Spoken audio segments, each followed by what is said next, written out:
Anion से हमने electron add ही करने हैं।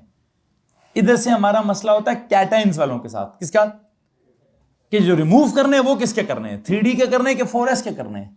ठीक है, इसलिए मैं चाहता हूं कि पहले किसके लिए किया जाए, इलेक्ट्रॉन शुड बी रिमूव्ड और added from the valence shell और सब शेल और orbital in the what, in either the writing order और इन द स्टेबल ऑर्डर। ठीक है, जब तक आप किसी चीज का राइटिंग या स्टेबल ऑर्डर नहीं लिख देते तब तक क्या नहीं करना, तब तक मेरा मशवरा है कि इलेक्ट्रॉन रिमूव या ऐड मत कराइएगा। अच्छा, तो काम करते हैं, इस ऑप्शन को उठाकर अप्लाई करते हैं किसके ऊपर, इस एग्जांपल के नीचे आप ये अपनी वर्कशीट का क्वेश्चन नंबर 2 लिख दीजिए। इस एग्जांपल के नीचे वर्कशीट का क्वेश्चन नंबर 2 लिखते हैं और देखते हैं कि हम किसी मसले का शिकार होते हैं या नहीं होते हैं। बताएं जी, किसकी बात हो रही है पहले क्वेश्चन नंबर 2 में, क्लोराइड की बात हो रही है। जरा क्लोराइड की कॉन्फ़िगरेशन मुझे बताएं, इलेक्ट्रॉनिक कॉन्फ़िगरेशन ऑफ क्लोराइड करनी है तो पहले मैं क्या करूंगा, पहले तो मैं क्लोरीन की करूंगा ना। मैं क्या बताना चाह रहा हूं, यार पहले क्लोरीन की कॉन्फ़िगरेशन करें। क्लोरीन क्या होता है सर, 17 होता है, पहले इसकी कॉन्फ़िगरेशन करें। क्या कॉन्फ़िगरेशन है, 1s2 2s2 2p6 3s2 3p। हाँ, इसमें तो कोई मसला ही नहीं है। इसका फिलिंग भी यही है, इसका राइटिंग भी यही है, इसका स्टेबल भी यही है। तो आप इसमें से क्या करें, इलेक्ट्रॉन निकालने के ऐड करने, ऐड करने, कितने, किस में ऐड करूं, बस 3p में ऐड करें तो ठीक है सर जी। इसका तो फिर सीधा सीधा हो गया, इसमें तो आप डायरेक्ट भी कर लें तो 3p क्या हो जाएगा, 3p6 आ जाएगा जी। तो डायरेक्ट किसकी कॉन्फ़िगरेशन आ गई है, क्लोराइड की आ गई है, क्योंकि इसमें फिलिंग और राइटिंग और स्टेबल तीनों क्या है, तीनों सेम ही है, इसमें वो तो मसला ही नहीं आया। अच्छा, अब आते हैं अगली ऑप्शंस की तरफ। पहला ऑप्शन क्या है, पहला ऑप्शन इज फ्लोरीन, बल्कि इट इज फ्लोराइड। तो पहले मुझे बताएं इसकी एटम की कॉन्फ़िगरेशन क्या होगी। अगर आप फ्लोरीन का एटम देखें तो व्हाट इज इट, 9। क्या है इसकी configuration, 1s2 2s2 2p 2p5 ना। अच्छा, इसमें भी राइटिंग फिलिंग और स्टेबल सेम ही चीज है, उसमें एक इलेक्ट्रॉन ऐड कर दें तो जब एक इलेक्ट्रॉन ऐड कर देंगे तो क्या हो जाएगा, ये 2p6 हो जाएगा। ओके, बी ऑप्शन पे जाएं। What is B option, it is phosphorus, P के ऊपर क्या लगा प्लस। फास्फोरस का क्या नंबर होता है ऊपर वाला, 15। क्या कॉन्फ़िगरेशन है, 1s2 2s2 2p6, आगे 3s2 3p। क्या एटम में कितने हैं, 2 2 4 4 6 10 10 2 12 12 और 3 15 3p3। अब इसमें से अगर आपने रिमूव करना है तो इसका फिलिंग राइटिंग स्टेबल सब एक ही है। p प्लस का मतलब क्या है, एक इलेक्ट्रॉन किस में से रिमूव करूं, सर ऑफ कोर्स 3p में से रिमूव करूंगा। तो अगर मैंने 3p में से रिमूव किया तो कितने हो जाएंगे ये, आ जाओ 3p कितने हो जाएंगे ये, this will be 3p2। 3p कितने हो जाएंगे जी, 3p2 हो जाएंगे। ओके, सी वाले पे जाएं जी। सी में कौन है, स्कैंडियम 3 पॉजिटिव। अच्छा, अब स्कैंडियम 3 पॉजिटिव, हाँ यहां शायद कहीं ना कहीं कोई ना कोई मसला शायद हो जाए, क्योंकि स्कैंडियम में पता है कहीं ट्रांजिशन वालों में आता होता है। क्या करें, इसकी नॉर्मल एटम की कॉन्फ़िगरेशन क्या है, स्कैंडियम का नंबर है 21। अच्छा, क्या होगा, 1s2 2s2 2p6 3s2 3p6 4s2 3d। 3d क्या एटम की क्या होती है, पहले मैं एटम की याद रखिएगा जी, पहले किसकी कॉन्फ़िगरेशन करूंगा, एटम की कॉन्फ़िगरेशन करूंगा। 3d कितने, 1 भाई, 21 को करना है ना, तो यहां तक 20 हो गए, ये 21वां हो गया। अच्छा, अब क्या करूं, अब बताना बस मैं ये चाहता हूं कि भाई क्या नहीं करना, 3d में से इलेक्ट्रॉन नहीं निकालने, मतलब 3d अभी इसमें से नहीं निकालने, किस में से निकालने, पहले उसको क्या करें, 1s2 2s2 2p6 3s2 3p6, आगे 3d1 4s2। ये कौन सा ऑर्डर था, ये कौन सा ऑर्डर है जी, फिलिंग ऑर्डर। ये कौन सा ऑर्डर है, इसमें कुछ टेबल ऑर्डर वाला सीन है नहीं। अब बताएं इसका वो क्या है, स्कैंडियम क्या करना है, 3 प्लस करना है, तो उसका आयनिक ऑर्डर क्या है, 1s2 2s2 2p6 3s2 3p6। कितने निकालने, हाँ जब 3 निकालने तो मसला ही क्या है, ये भी निकालने हैं, ये भी निकालने हैं, सारी कहानी खत्म ही करनी है। तो चलो सवाल ऐसा है कि हमें मसला नहीं आया। अगर वो कहता स्कैंडियम 1+, तो कुछ लोग गलती क्या करते हैं, वो इसमें से इलेक्ट्रॉन निकालते हैं। किसमें से इलेक्ट्रॉन निकालते हैं? हालांकि इसमें से नहीं निकालना, किसमें से निकालना है? इसमें से निकालना है।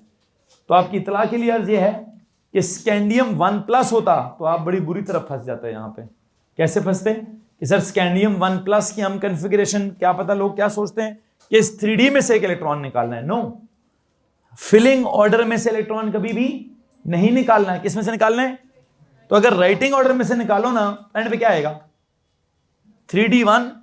अगर मैं कहूं स्कैंडियम 1+ की बात हो रही है, सुने जरा, if I tell you scandium 1+ की बात हो रही है, तो इसका मतलब ये निकालूं कि ये निकालूं? ये निकालना है, तो कन्फिग्रेशन क्या होगी? 3D1 4s1। अगर किसी ने यहां से निकाल दिया तो क्या कन्फिग्रेशन करेगा? 4s2। स्कैंडियम 1+ का आंसर 4s2 नहीं है, स्कैंडियम 1+ का आंसर क्या है?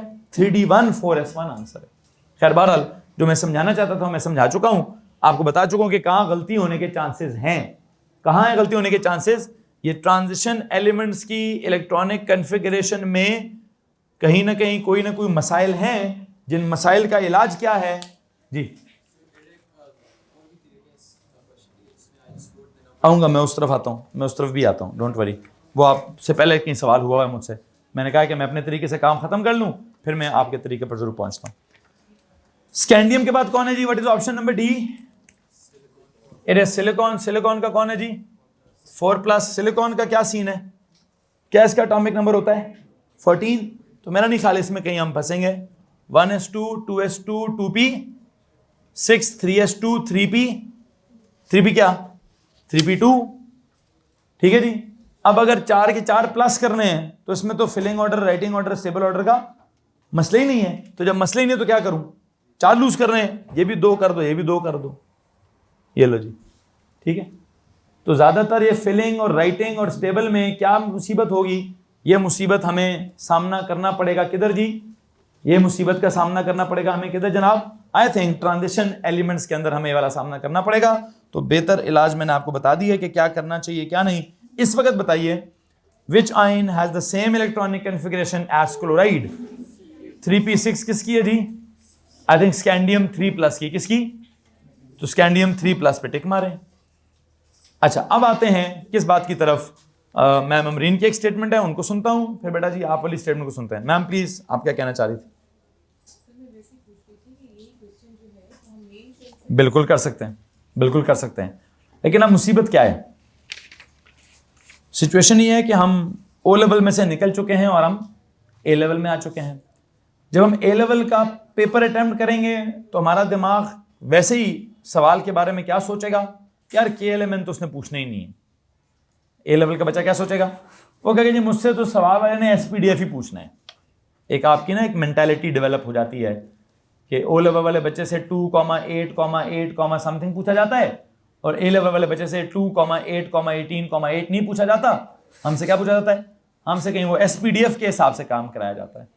अब अगर हमसे उसने SPDF के हिसाब से काम कराना है तो साइकोलॉजिकली हम क्या करेंगे? हमने पहले ही सवाल पढ़ते ही electronic configuration as chloride ion में मैंने क्लोराइड आयन की सबसे पहले पकड़ के कन्फिगरेशन खड़का जानी है।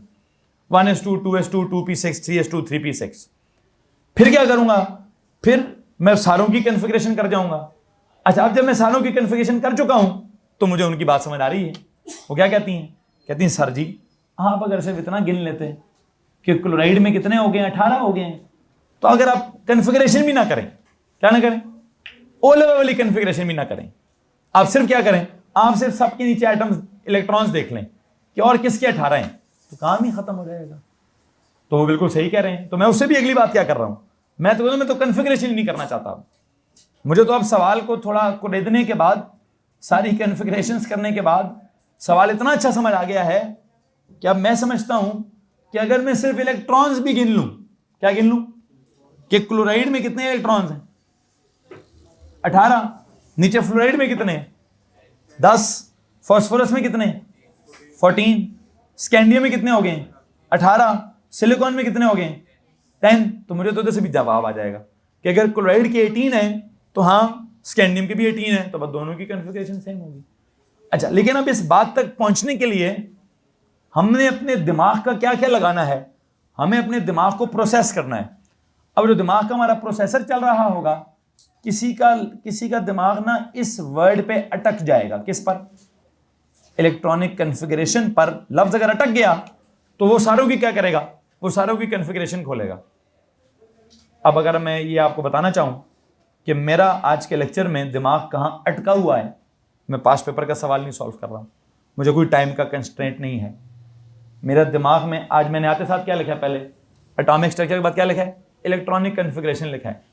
तो मैं आपको एक साइकोलॉजिकल बात बता रहा हूं कि मैंने हर लफ्ज में, हर एग्जाम्पल में क्या करने की कोशिश करनी है, इलेक्ट्रॉनिक कॉन्फ़िगरेशन करने की कोशिश करनी है, चाहे क्या हो, चाहे वो इलेक्ट्रॉनिक कॉन्फ़िगरेशन के बगैर भी सवाल सॉल्व हो जाता हो। ऊपर से मैंने ऊपर हेडिंग में भी क्या लिख दिया है, इलेक्ट्रॉनिक कॉन्फ़िगरेशन।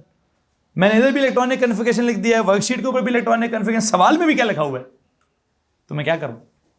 तो this is what psychological treatment बंदे के साथ हो जाती है। अच्छा, ऑन दी अदर हैंड, अगर आप इस बात से इंडिपेंडेंट होकर, मिसाल के तौर पर मेरे पेज के हेडर पर इलेक्ट्रॉनिक कॉन्फ़िगरेशन ना लिखा होता, मैं आज करा रहा होता कि यार कोई पास्ट पेपर है उसकी प्रॉब्लम्स कर रहे हैं, ठीक है, क्या करा रहा होता कि मैं कहता यार रैंडमली कुछ भी सवाल आ सकता है।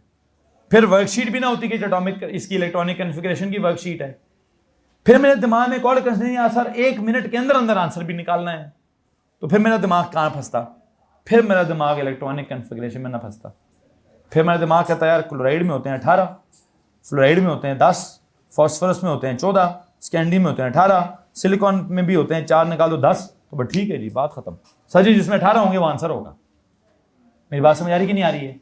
लेकिन मैं चूंकि इस वक्त क्या सिखा रहा हूं, मैं इलेक्ट्रॉनिक कॉन्फ़िगरेशन सिखा रहा हूं, ऊपर से मेरा दिमाग और अड़ गया किधर, क्या वो आयन की कॉन्फ़िगरेशन होगी, ठीक है, तो मुझे अभी नोट्स में आयन की बात भी करानी है, तो मैंने तो पहले अपना काम मुकम्मल किया है।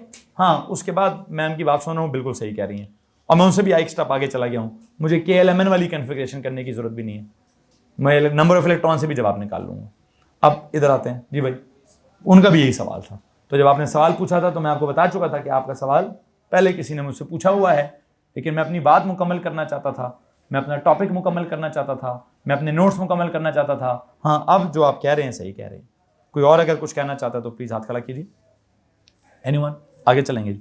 आई थिंक दैट्स इट। मैं यहाँ से आगे कल के लेक्चर में केमिस्ट्री के मजीद प्रॉब्लम्स कराऊंगा।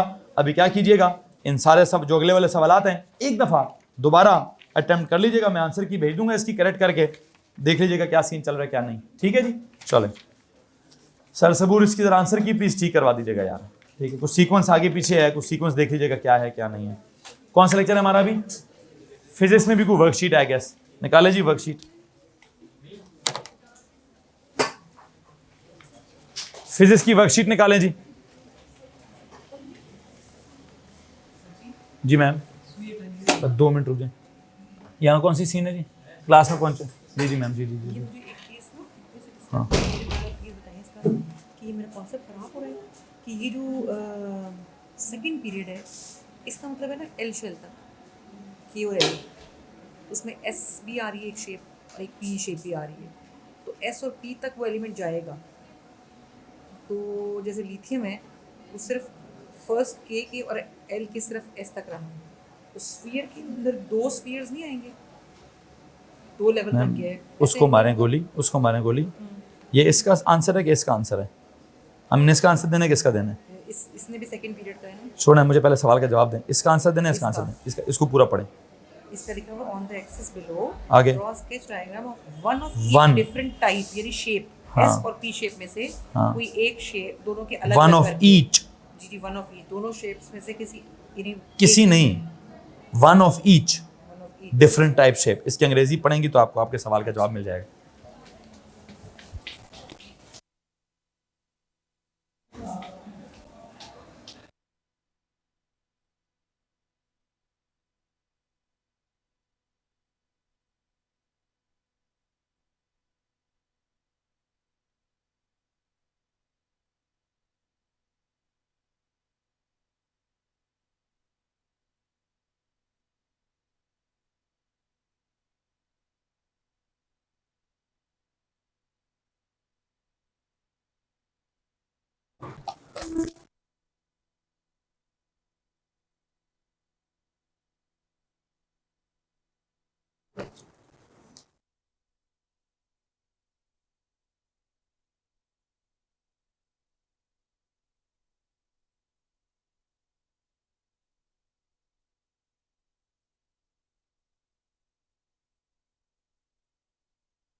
उत्तर आपने से भी लेनी है अगर ओवरलैप ना कर रही हो तो।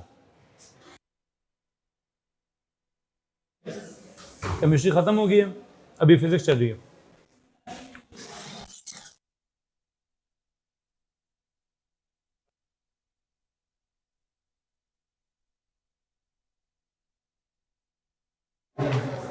हीट की वजह से बंद होता है, तो उसका क्या इलाज है? वो पहले तो ये इसलिए आके मैंने इस हालत को आया, वो बार बार बंद हो रहा था, तो उसके लिए ये क्या साइंस है यार? वो गर्म हो जाता है, कितना गर्म हो जाता है? बहुत गर्म हो जाता है, पता नहीं। अच्छा, मैंने आपको वो टेक्स्ट भी किया है, ए लेवल एएस लेवल फिजिक्स और as level physics slash maths, इसमें क्या डिफरेंस है? वो वीडियो दिखाओगे तो पता चलेगा। ठीक है, तो तुम्हारी बड़ी क्यों नहीं आई आज? उसे कहो सर ना आज नाराज हो रहा था, अब तुम्हें फ़ोन खड़काए, तुम्हारे घर फ़ोन खड़काएंगे यार।